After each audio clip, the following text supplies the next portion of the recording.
माताजी। हरे हरे कृष्णा प्रणाम माताजी। हरे कृष्णा प्रणाम माताजी। हरे हरे राम कृष्ण राम राम हरे हरे प्रणाम माताजी। हरे कृष्ण कृष्ण कृष्ण हरे हरे हरे राम हरे हरे कृष्णा। ओम भगवते वासुदेवाय। ओम नमो भगवते वासुदेवाय। ओम नमो भगवते वासुदेवाय। मिलितं येन तस्मै श्रीगुरवे नमः।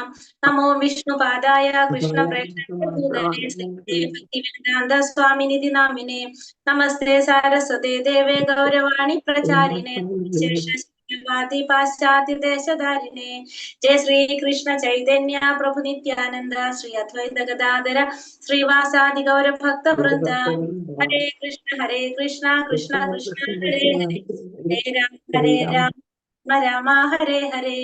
हरे कृष्ण निगम कल्पतरोर्गलितं फलं सुखमुखामृतद्रव संयुतं पिबद भागवतं रसमालयं मुहुरहो रसिका भुवि भावुकाः।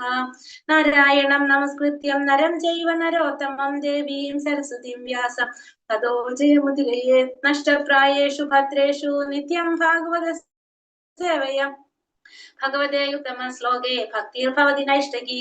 कृष्णाय वासुदेवाय देवकी नंदनाय च नन्दगोपकुमाराय गोविन्दाय नमो नमः। हरे कृष्ण कृष्ण कृष्ण हरे हरे हरे राम राम राम हरे हरे। ഹരേ കൃഷ്ണ. ശ്രീ ശ്രീ രാധാ ഗോവിന്ദ് ടെമ്പിൾ ഇസ്കോൺ മാംഗ്ലൂരിന്റെ ഭാഗവതം ക്ലാസ്സിലേക്ക് എല്ലാവർക്കും സ്വാഗതം. ഹരേ കൃഷ്ണ. എല്ലാവർക്കും പ്രണാമം. ഹരേ കൃഷ്ണ മാതാജി പ്രണാമം. हरे कृष्ण माताजी प्रणाम। ഹരേ കൃഷ്ണ. माताजी। ഹരേ കൃഷ്ണ. എല്ലാവർക്കും പ്രണാമം. നമ്മള് ഒന്നാമത്തെ സ്കന്ധം 13 ധൃതരാഷ്ട്രർ കൊട്ടാരം ഉപേക്ഷിക്കുന്നു എന്ന അധ്യായത്തിലെ 43-ാമത്തെ ശ്ലോകം ആണ് നമ്മൾ എടുത്ത് നോക്കുന്നത്. അപ്പൊ നമ്മള് എന്താണ് പറഞ്ഞുകൊണ്ടിരിക്കുന്നുണ്ടായിരുന്നത്? നമുക്ക് ഈ അധ്യായത്തില് വിതുരർ ഉപദേശിക്കുകയായിരുന്നു അല്ലെ. അതായത് ധൃതരാഷ്ട്രർ കൊട്ടാരം ഉപേക്ഷിക്കാനായിട്ട് തയ്യാറല്ലാതെ സൗകര്യങ്ങളൊക്കെ അനുഭവിച്ച് അവിടെ തന്നെ നിൽക്കായിരുന്നു. അപ്പൊ ധൃതരാഷ്ട്രക്ക് ആര് ഉപദേശം കൊടുത്താണ്? ആത്മജ്ഞാനം നേടാൻ, ആത്മസാക്ഷാത്കാരം നേടാനുള്ള പാതയിലേക്ക് പോകാനായിട്ട് ധൃതരാഷ്ട്ര വിതുരർ ഉപദേശിക്കുകയായിരുന്നു. അങ്ങനെ വിതുരരുടെ ഉപദേശപ്രകാരം ധൃതരാഷ്ട്ര കൊട്ടാരം ഉപേക്ഷിച്ചു പോയി. ആരോടും പറയാതെ ധൃതരാഷ്ട്രം ഗാന്ധാരിയും പോകുന്നത്. അപ്പൊ യുധിഷ്ഠിര മഹാരാജാവ് കൊട്ടാരത്തില് നോക്കുമാരെ കാണുന്നില്ല, അവിടെ ധൃതരാഷ്ട്രനെ കാണുന്നില്ല, പിന്നെ വലിയമ്മയും കാണുന്നില്ല. അപ്പൊ ആ സഞ്ജയനോട് ചോദിക്കുന്ന സമയത്ത് ആര് വരാണ്? അവിടെ നാരദ മഹർഷി വരാണ് അല്ലെ. അപ്പൊ നാരദ മഹർഷി വരാണ്.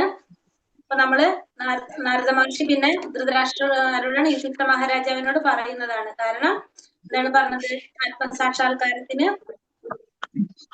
എന്താ പറഞ്ഞത്? നാരദ മഹർഷി പറഞ്ഞത് മനുഷ്യജന്മത്തിന്റെ മെയിൻ ഉദ്ദേശം, അതെ, അതായത് പരമപുരുഷനാണ്, ഭഗവാനാണ് എന്ത് ചെയ്യുന്നത്? എല്ലാവരെ തമ്മിൽ അടുപ്പിക്കുന്നതും അകറ്റുന്നതും എല്ലാം ആര് തന്നെയാണ്? ഭഗവാൻ തന്നെയാണ്. എല്ലാവരെ നിയന്ത്രിക്കുന്ന നിയന്ത്രാവ് ആരാണ്? ഭഗവാനാണെന്ന് പറയാൻ മാത്രമല്ല, നമ്മുടെ മനുഷ്യജന്മത്തിന്റെ പരമമായ ലക്ഷ്യം എന്ന് പറയുന്നത് എന്താണ്? ഭഗവത് സേവനം തന്നെയാണ് അവര് ചെയ്യേണ്ടതെന്നും പറയാണ്. ഈ ഭൗതിക കുരുക്കിന്ന് രക്ഷപ്പെടുന്ന ഞാനുള്ള മാർഗം പരമപുരുഷനാണ്. പുരുഷനെ ഭഗവാന്റെ നിയമങ്ങൾ നമ്മൾ അനുസരിച്ചേ പറ്റൂ അല്ലെ. ബാക്കിയുള്ള നിയമങ്ങളെല്ലാം അനുസരിക്കേണ്ടത് ഭഗവാന്റെ നിയമങ്ങൾ നമ്മൾ അനുസരിച്ചേ പറ്റൂ എന്ന് പറയുന്നത്. നമ്മുടെ മനുഷ്യരുടെ നിയമങ്ങളൊക്കെ എങ്ങനെയാണ്?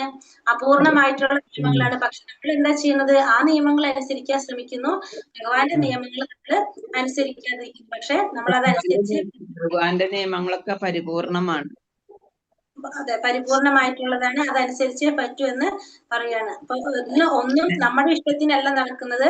നമ്മൾ ചെയ്യുന്ന കർമ്മത്തിന്റെ ഭഗവാന്റെ ഇച്ഛയ്ക്കും അനുസരിച്ച്, പൂർവജന്മത്തില് നമ്മൾ ചെയ്ത കർമ്മത്തിന്റെ ഭഗവാന്റെ ഇച്ഛയ്ക്കും അനുസരിച്ചാണ് എല്ലാം നടക്കുന്നത് എന്ന്. സമ്പന്ന കുടുംബത്തില് ജനിക്കുന്നത് കാരണം പൂർവജന്മത്തിലെ ഇതുകൊണ്ടാണ്, കർമ്മഫലം കൊണ്ടാണ്. അതും പറയും. പിന്നെ ജീവാത്മാക്കളുടെ നിജസ്ഥിതി സേവകന്മാരാണ്.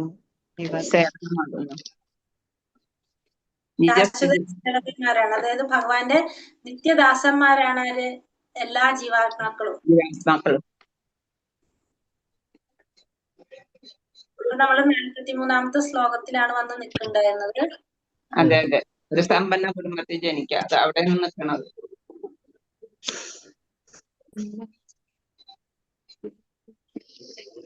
കർമ്മങ്ങളുടെ അനുബന്ധമായ ഫലങ്ങൾ സമ്മാനിക്കാൻ ഭഗവാൻ ബാധ്യസ്ഥനാകാൻ. അതിന് ഉദാഹരണം പറയല്ലേ, ഒരു കായിക താരം. അതെ, ഹരേ കൃഷ്ണ. അപ്പൊ നമുക്ക് ശ്ലോകം 43 നോക്കാം, സമയം കുറച്ച് പോയിരിക്കുന്നു. ഹരേ കൃഷ്ണ. ശ്ലോകം 43. യഥാ ക്രീഡോപസ്കാരാണാം സംയോഗാവിഗമാവിഹ ഇച്ഛയാ ക്രീഡിതു സ്യാതാം തഥൈവേശേശ്ചയാ നൃണാം. ചൊല്ലാം.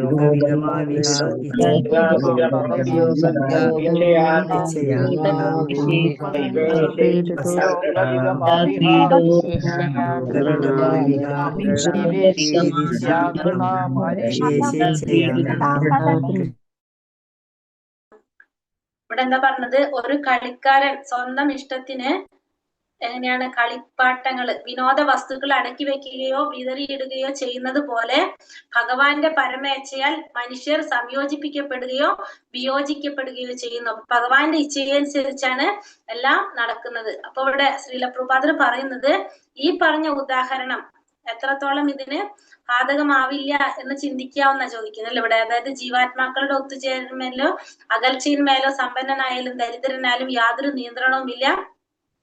കളിക്കാരനെയും അയാളുടെ വിനോദ വസ്തുക്കളെയും സംബന്ധിച്ച ദൃഷ്ടാന്തത്തെ തെറ്റിദ്ധരിക്കരുതെന്നാ പറഞ്ഞത്. അതായത് നമ്മുടെ കർമ്മങ്ങൾക്ക് അനുസൃതമായ പരിണിത ഫലങ്ങൾ സമ്മാനിക്കാൻ ഭഗവാൻ ബാധ്യസ്ഥനാകയാൽ കളിക്കാരന്റെ ദൃഷ്ടാന്തം പ്രയോഗയോഗ്യമല്ലെന്ന് ഒരാൾ വാദിച്ചേക്കാം. പക്ഷെ അതിന്റെ കാരണം പറയാണത്. പക്ഷെ അതങ്ങനെയല്ല. എന്താണ് പറയുന്നത്? അതിന്റെ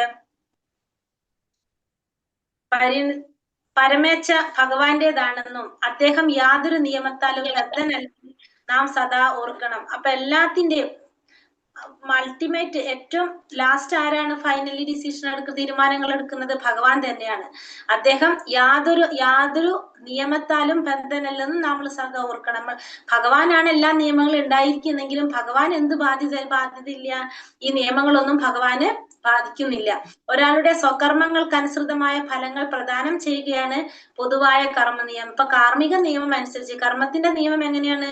നമ്മൾ ചെയ്യുന്ന കർമ്മത്തിനനുസരിച്ചുള്ള ഫലം നമുക്ക് പ്രദാനം ചെയ്യുക എന്നുള്ളതാണ് എന്ത്? കർമ്മ നിയമത്തിൽ വരുന്നത്. എന്നാൽ ചില പ്രത്യേക സന്ദർഭങ്ങളിൽ ഭഗവദേച്ഛയാൽ അത്തരം പരിണിത ഫലങ്ങൾ മാറ്റപ്പെടുകയും ചെയ്യുന്നു. ചില സമയത്ത് ഭഗവാന്റെ ഇച്ഛയ്ക്കനുസരിച്ച് എന്ത് സംഭവിക്കും? ആ കർമ്മത്തിന്റെ പരിണിത ഫലങ്ങള് മാറ്റപ്പെടുന്നു.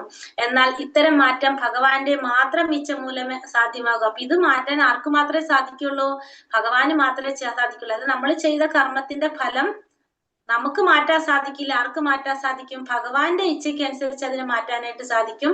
ഭഗവാന് മാത്രമേ അത് ചെയ്യാനായിട്ട് സാധിക്കുന്നുള്ളൂ, മറ്റാരുടെയും അല്ല. ആകയാൽ ഈ ശ്ലോകത്തിൽ പറഞ്ഞിരിക്കുന്ന കളിക്കാരന്റെ ദൃഷ്ടാന്തം തികച്ചും അനുയോജ്യമാണ്. അപ്പൊ അതുകൊണ്ട് തന്നെ ഇവിടെ പറഞ്ഞിരിക്കുന്ന കളിക്കാരന്റെ ദൃഷ്ടാന്തം എന്താണ്? തികച്ചും അനുയോജ്യമാണ്. ഇഷ്ടമുള്ളതെന്തും പ്രവർത്തിക്കുവാൻ പരമേച്ഛയ്ക്ക് സർവ്വസ്വാതന്ത്ര്യം ഉള്ളതിനാലും അദ്ദേഹം സർവ്വ പരിപൂർണനാകയാലും അദ്ദേഹത്തിന്റെ ഏതൊരു പ്രവൃത്തിയിലും പ്രതിപ്രവർത്തനത്തിലും തെറ്റില്ല.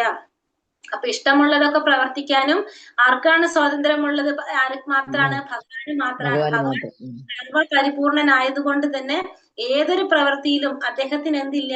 പ്രതിപ്രവർത്തനങ്ങളില്ല. ഭഗവാന്റെ പ്രവർത്തികൾക്ക് പ്രവർത്തനത്തിൽ തെറ്റില്ല. ഒരു പരിശുദ്ധ ഭക്തനെ സംബന്ധിച്ചുള്ളതാകുമ്പോഴാണ് പരിണിത ഫലങ്ങളിലെ ഈ മാറ്റങ്ങൾ ഭഗവാനാൽ വിശേഷിച്ച് നിർവഹിക്കപ്പെടുന്നത്. അപ്പൊ ഇവിടെ നമ്മളിപ്പോ മേലെ പറഞ്ഞില്ലേ, അതായത് നമ്മൾ ചെയ്ത കർമ്മത്തിന്റെ ഫലം ആർക്ക് മാറ്റാൻ സാധിക്കും? ഭഗവാന് മാറ്റാൻ സാധിക്കും. അത് ആർക്കാണ് ബാധകം?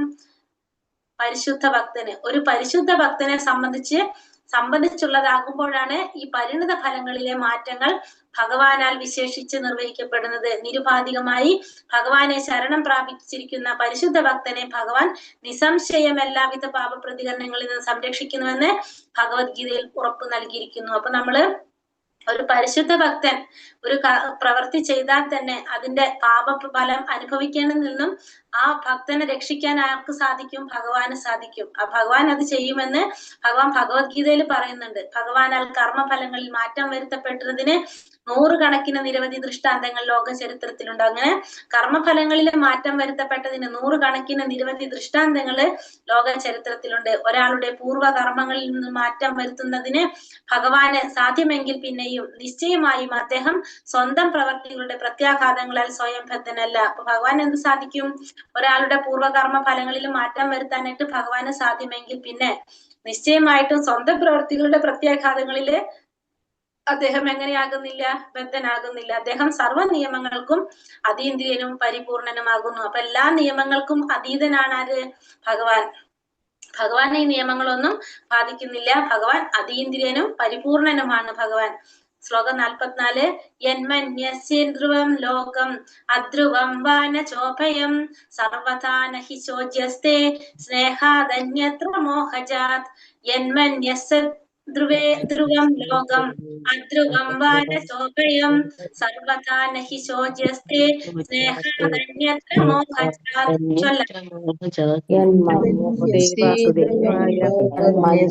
ധ്രുവം ലോകം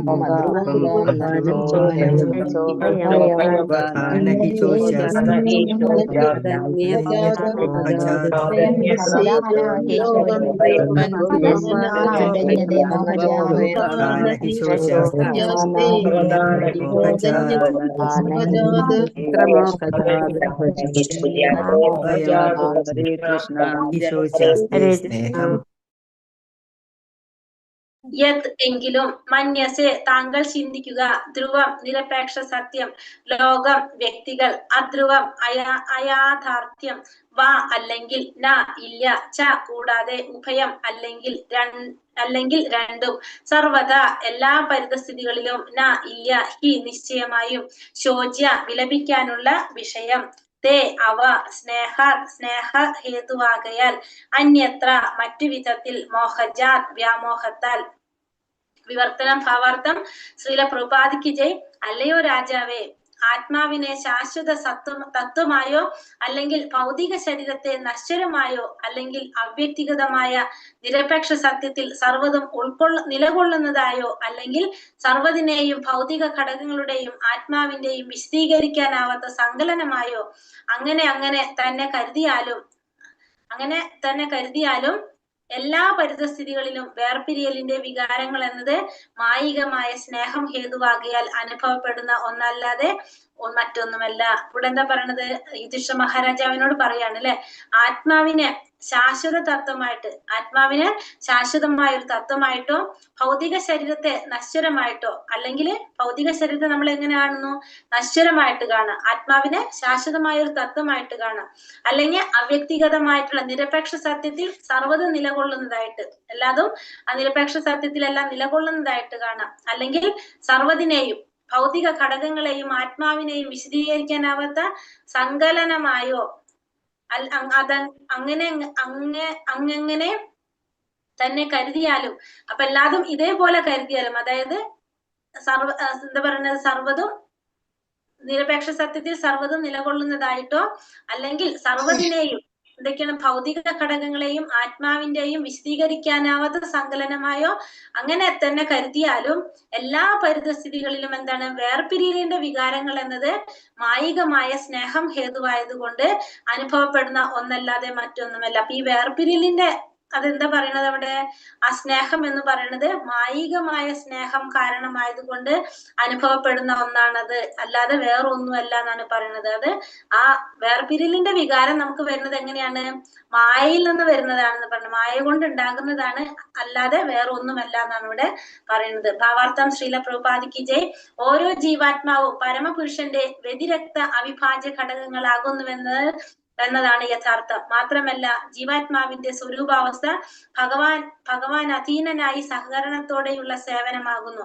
അവന്റെ ബദ്ധമായ ഭൗതിക അസ്തിത്വത്തിലായാലും അല്ലെങ്കിൽ പരിപൂർണ ജ്ഞാനത്തോടെയും അനശ്വരതയോടെയുമുള്ള മുക്താവസ്ഥയിലായാലും ജീവസത്ത ശാശ്വതമായി പരമപുരുഷ ഭഗവാന്റെ നിയന്ത്രണത്തിന് കീഴിലാകുന്നു. എന്നാൽ വസ്തുനിഷ്ഠമായ ജ്ഞാനത്തിൽ വിൽപ്പത്തി ഇല്ലാത്തവർ ജീവസത്തയുടെ യഥാർത്ഥ നിലയെക്കുറിച്ച് അഭ്യൂഹപരമായി നിരവധി പ്രമേയങ്ങൾ ഉന്നയിക്കുന്നു. എങ്കിലും ജീവാത്മാവ് ശാശ്വതനെന്നും പഞ്ചഭൂതാത്മകമായ ആവരണമായ ഭൗതിക ശരീരം നശ്വരവും താൽക്കാലികവുമാണെന്നും എല്ലാ തത്വശാസ്ത്ര സമ്പ്രദായങ്ങളും അംഗീകരിക്കുന്നു.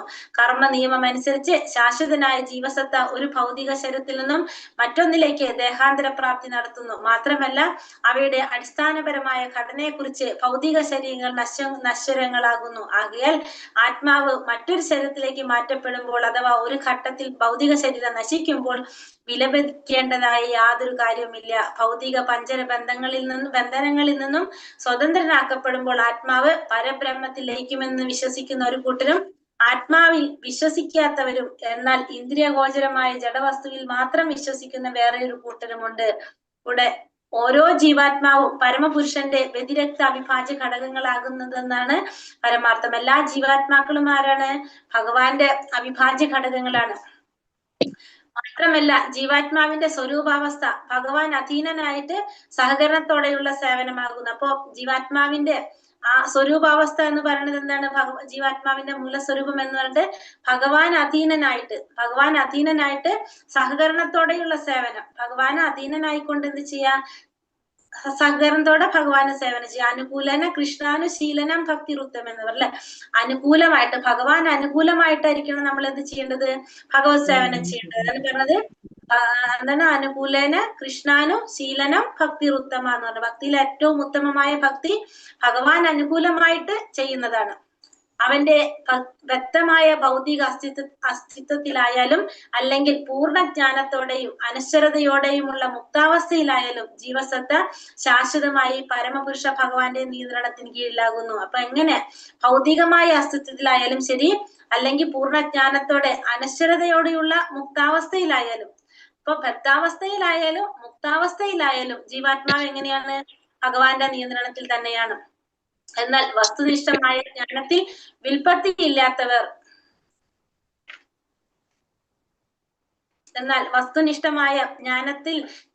വിൽപ്പത്തി ഇല്ലാത്തവർ ജീവസത്തയുടെ യഥാർത്ഥ നിലയെക്കുറിച്ച് അഭ്യൂഹപരമായി നിരവധി പ്രമേയങ്ങൾ ഉന്നയിക്കുന്നു. പക്ഷെ എന്താണ് പറയുന്നത്? വസ്തുനിഷ്ഠമായ ജ്ഞാനത്തിൽ, അപ്പൊ യഥാർത്ഥത്തിലുള്ള ശരിയായ അറിവ് ലഭിക്കാത്തവർ എന്ത് ചെയ്യുന്നു?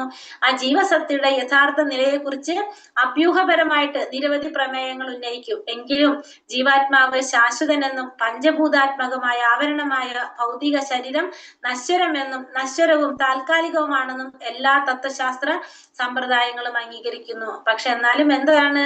ജീവാത്മാവ് ശാശ്വതനായിട്ടുള്ളതാണ്.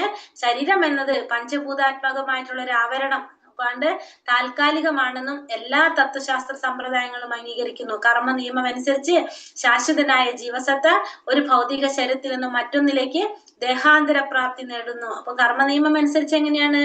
ഒരു ജീവാത്മാവ് ഒരു ശരീരം ഉപയോഗിക്കാൻ പറ്റാതെ വരുമ്പോ ആ ഭൗതിക ശരീരത്തിൽ നിന്നും മറ്റൊരു ശരീരത്തിലേക്ക് ദേഹാന്തര പ്രാപ്തി നേടുന്നു. മാത്രമല്ല അവയുടെ അടിസ്ഥാനപരമായ ഘടനയനുസരിച്ച് ഭൗതിക ശരീരങ്ങൾ നശ്വരങ്ങളാകുകയും ചെയ്യുന്നു. അപ്പോ ഓരോന്നിന്റെയും അടിസ്ഥാനപരമായ ഘടന എങ്ങനെയാണോ അതനുസരിച്ച് ആ ഭൗതിക ശരീരങ്ങള് നശ്വരങ്ങളാകുകയും ചെയ്യും. ആകയാൽ ആത്മാവ് മറ്റൊരു ശരീരത്തിലേക്ക് മാറ്റപ്പെടുമ്പോൾ അഥവാ ഒരു ഘട്ടത്തിൽ നിന്ന് ഭൗതിക ശരീരം നശിക്കുമ്പോൾ വിലപിക്കേണ്ടതായ യാതൊരു കാര്യവുമില്ല.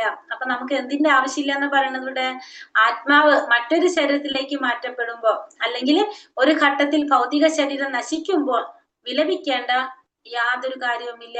ഭൗതിക പഞ്ചര ബന്ധനത്തിൽ നിന്നും സ്വതന്ത്രനാക്കപ്പെടുമ്പോൾ, ഭൗതികമായിട്ടുള്ള പഞ്ചര ബന്ധനത്തിലാണ് എന്ത്? ആ ഭൗതിക ശരീരം. അതിൽ നിന്നും സ്വതന്ത്രനാക്കപ്പെടുമ്പോൾ പഞ്ചരബന്ധം എന്ന് പറഞ്ഞ പഞ്ചരബന്ധത്തിന്റെ വേർഡ് കറക്റ്റ് മീനിങ് എനിക്കറിയില്ല, മറിച്ച് നോക്കിയിട്ട് വേണത്. ഭൗതികമായ പഞ്ചരബന്ധത്തിനുള്ളിൽ ആ പഞ്ചരം എന്ന് വെച്ചിട്ടുണ്ടെങ്കിൽ പഞ്ചഭൂതത്തിന്റെ മീനിങ് ആവാം. പഞ്ചര ബന്ധനത്തിൽ നിന്നും സ്വതന്ത്രനാക്കപ്പെടുമ്പോൾ ആത്മാവ് പരബ്രഹ്മത്തിൽ ലയിക്കുമെന്ന് വിശ്വസിക്കുന്ന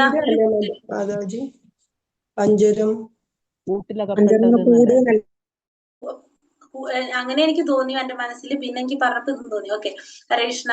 അപ്പോൾ എന്താണ്? ഒരു ഘട്ടത്തിൽ ഭൗതിക ശരീരം നശിക്കുമ്പോൾ വിലപിക്കേണ്ടതായ യാതൊരു കാര്യവുമില്ല. ഭൗതിക പഞ്ചര ബന്ധനത്തിനുള്ളും ഭൗതികമായ പഞ്ചരബന്ധനത്തിൽ നിന്നും സ്വതന്ത്രനാക്കപ്പെടുമ്പോൾ ആത്മാവ് എന്താണ് പരബ്രഹ്മത്തിൽ ലയിക്കുമെന്ന് വിശ്വസിക്കുന്ന ഒരു കൂട്ടർ എങ്ങനെ വിശ്വസിക്കുന്നത്? ഈ ഭൗതിക ശരീരത്തിൽ നിന്ന് സ്വതന്ത്രനാക്കപ്പെടുമ്പോൾ ആത്മാവ് പരബ്രഹ്മത്തിൽ ലയിക്കുന്നു എന്ന് ഒരു കൂട്ടർ വിശ്വസിക്കുന്നു. ആത്മാവിൽ വിശ്വസിക്കാത്തവരും എന്നാൽ ഇന്ദ്രിയ ഗോചരമായ ജഡവസ്തുവിൽ മാത്രം വിശ്വസിക്കുന്ന ഒരു കൂട്ടരുണ്ട്. അപ്പൊ ആത്മാവ് എന്ന് പറയുന്നത് നമ്മുടെ ഇന്ദ്രിയങ്ങൾക്ക് ഗോചരമല്ലാത്തതാണ്. അപ്പൊ അവരെന്താ ചിന്തിക്കുന്നത്? അല്ല, ഒരു കൂട്ടര് ഇന്ദ്രിയങ്ങൾക്ക് ഗോചരമായിട്ടുള്ള ജഡവസ്തുവിൽ മാത്രം വിശ്വസിക്കുന്ന വേറൊരു കൂട്ടരുണ്ട്. നിത്യജീവിതത്തിൽ നിരവധി ജഡവസ്തുക്കൾക്ക് ഒരു രൂപത്തിൽ നിന്ന് മറ്റൊരു രൂപത്തിലേക്ക് രൂപപരിണാമം സംഭവിക്കുന്നത് നാം കാണുന്നുണ്ട്. അപ്പൊ നമ്മുടെ നിത്യജീവിതത്തിൽ നിരവധി ജഡവസ്തുക്കൾക്ക് എന്ത് സംഭവിക്കുന്നുണ്ട്? ഒരു രൂപത്തിൽ നിന്ന് മറ്റൊരു രൂപത്തിലേക്ക് രൂപപരിണാമം സംഭവിക്കുന്നത് നാം കാണുന്നുണ്ട്. എന്നാൽ അത്തരം രൂപമാറ്റങ്ങളിൽ നാം വിലപിക്കാറില്ല. മുകളിൽ പ്രസ്താവിച്ച ഇരു കാര്യങ്ങളിലും ദൈവിക ശക്തിയുടെ കരുത്തിനെ തടയുക അസാധ്യമാണ്. ആർക്കും അതിൽ കൈകടത്താൻ സാധ്യമല്ല. ആകയാൽ മനസ്താപം ഉണ്ടാകാനുള്ള യാതൊരു കാരണവുമില്ല. അപ്പൊ നമുക്ക് ഒന്നും ചെയ്യാൻ പറ്റാത്ത കാര്യങ്ങളാണ് ഈ പറഞ്ഞ കാര്യങ്ങൾ. കാരണം ഈ രൂപമാറ്റങ്ങളിൽ നമ്മൾ വിലപിക്കാറില്ല. അത് മറ്റുള്ള രൂപത്തിൽ നിന്ന് ഒരു രൂപത്തിൽ നിന്ന് മറ്റൊരു രൂപത്തിലേക്ക് രൂപപരിണാമം സംഭവിക്കുന്നത് നമ്മൾ കാണുന്നുണ്ട്. പക്ഷെ അതിൽ നമ്മൾ എന്ത് ചെയ്യാറില്ല? വിലപിക്കാറില്ല. അപ്പൊ ഈ പറഞ്ഞ രീതിയിൽ, ഇപ്പൊ മുകളിൽ പറഞ്ഞ രീതിയിൽ എന്താണ് പറഞ്ഞത്? ആത്മാവ്, ഒരു കൂട്ടർ വിശ്വസിക്കുന്ന എന്താണ്? ആത്മാവ് ബ്രഹ്മത്തില് ലയിക്കുന്നു അല്ലെ, പരബ്രഹ്മത്തിൽ ലയിക്കുന്നു വിശ്വസിക്കുന്നു. മറ്റൊരു കൂട്ടർ എന്താ പറയുന്നത്? ചിന്തിക്കുന്നത് ഇന്ദ്രിയ ഗോചരമായിട്ടുള്ള ജഡവസ്തുവിൽ മാത്രം വിശ്വസിക്കുന്ന ഒരു കൂട്ടരാണ് പറയുന്നത്. അപ്പോ അങ്ങനെ ജഡവസ്തുക്കൾക്ക് ഒരു രൂപത്തിൽ നിന്ന് മറ്റൊരു രൂപത്തിലേക്ക് രൂപപരിണാമം സംഭവിക്കുന്നത് നമുക്ക് കാണാനായിട്ട് സാധിക്കും. പക്ഷെ ഇവിടെ എന്താ പറയുന്നത്? ഈ പറഞ്ഞ രണ്ട് കാര്യങ്ങളിലും ദൈവിക ശക്തിയുടെ കരുത്തിനെ തടയുക അസാധ്യമാണ്. അപ്പൊ ഇതിനെ നമുക്ക് തടയാൻ ആർക്കും സാധ്യമല്ല. അതിൽ കൈകടത്താനും ആർക്കും സാധ്യമല്ല. അതുകൊണ്ട് തന്നെ മനസ്താപം ഉണ്ടാകാനുള്ള യാതൊരു കാരണവും അവിടെ ഇല്ല. മാതാജി, ഒരു രൂപത്തിൽ നിന്നും മറ്റൊരു രൂപത്തിലേക്ക് പരിണാമം സംഭവിക്കുക പറയുന്നത് എന്താണ്? അതെന്താ എനിക്ക് മനസ്സിലായില്ല. ജന്മം വരുന്നതായിരിക്കും മാതാജി ഉദ്ദേശിച്ചത്. മരിച്ചിട്ട് വേറെ ശരീരം കിട്ടണം. ശരീരത്തിലേക്ക് പോകുന്നതായിരിക്കും. ശരീരത്തിലേക്ക് പോകുന്ന കാര്യമില്ല. ചെറിയ കുട്ടിയായിട്ട് പിന്നെ വലിയ കുട്ടിയാണെന്നൊക്കെ ദേഹാന്തരപ്രാപ്തി ആവാനാണ് സാധ്യത. മറ്റൊരു രൂപത്തിലേക്ക് മാതാജി, പഞ്ചരം പറയുന്നത് കൂട് നമ്മുടെ ഈ ശരീരത്തിൽ നിന്ന് ഈ ആത്മാവ് വിട്ടിട്ട് വേറൊരു കൂട് വിട്ട് കൂട് പായാന്ന് കേട്ടിട്ടില്ലേ? അതുപോലെ നമ്മുടെ ഹരേ കൃഷ്ണ. അടുത്തേക്ക് പോകാം. നമുക്ക് ഇത് കൂടെ എടുക്കാം. തസ്മാ ജാഹ്യംഗ വൈക്ലവ്യം അജ്ഞാനാകൃതമാത്മനഃ കഥം ത്വനാഥ കൃപണാ വർത്തേരംസ്തേ ച മാം വിനാ. തസ്മാ ജാഹ്യംഗ വൈക്ലവ്യം അജ്ഞാനാകൃതമാത്മനഃ കഥം ത്വനാഥ കൃപണാ വർത്തേരംസ്തേ ച മാം വിനാ. ചൊല്ലിക്കോളൂ.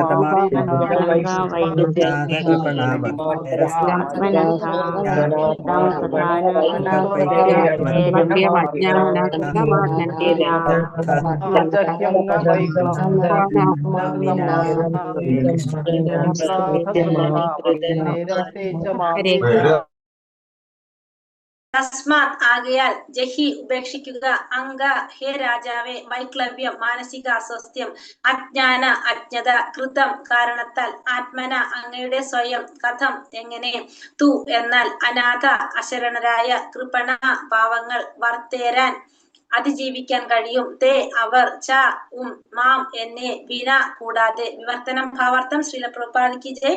വിവർത്തനം. ആകയാൽ ആത്മാവിനെ സംബന്ധിച്ച അജ്ഞത ഹേതുവായുള്ള അങ്ങയുടെ ആകുലത ഉപേക്ഷിക്കുക. അശരണരായ പാവങ്ങൾ അങ്ങയെ കൂടാതെ എങ്ങനെ ജീവിക്കുമെന്ന് അങ്ങിപ്പോൾ ആലോചിക്കുന്നു. അപ്പോ രാജാവിനോട് പറയാണ്, ആത്മാവിനെ സംബന്ധിച്ചിട്ടുള്ള അജ്ഞത ഹേതുവായിട്ടുള്ള അങ്ങയുടെ ആകുലത ഉപേക്ഷിച്ച് അശരണരായിട്ടുള്ള പാവങ്ങള് അങ്ങയെ കൂടാതെ എങ്ങനെ ജീവിക്കുമെന്ന് അങ്ങിപ്പോൾ ആലോചിക്കുക. അപ്പൊ അങ്ങ് ആലോചിക്കുന്ന എന്താണ്? അവരെങ്ങനെ ജീവിക്കുമെന്നാണ് ഇപ്പൊ അങ്ങ് ആലോചിക്കുന്നത്. അത് വേണ്ട എന്നുള്ള പറഞ്ഞില്ല. അങ്ങയുടെ ആകുലത ഉപേക്ഷിക്കാനാണ് ഇവിടെ പറയുന്നത്. ആരാ പറയുന്നത്? ഹരേ കൃഷ്ണ ഹരേ കൃഷ്ണ കൃഷ്ണ കൃഷ്ണ കൃഷ്ണ ഹരേ ഹരേ ഹരേ രാമ രാമ രാമ ഹരേ ഹരേ വഞ്ചകൽപതരൂപേശ്ച കൃപാസിന്ധോഭ്യവ ച പതിതാനാം പാവനേഭ്യോ വൈഷ്ണവേഭ്യോ നമോ നമഃ. അനന്തകോടി വൈഷ്ണവൃന്ദിക്ക് ജയ്. ശ്രീല പ്രഭുപാദിക്ക് ജയ്. ഗുരുദേവിക്ക് ജയ്. നിത്തായി ഗുരുപ്രമാദ്. ഹരേ കൃഷ്ണ. ആരാ പറഞ്ഞ? നാരദ മഹർഷി അല്ലേ? നാരദ മഹർഷി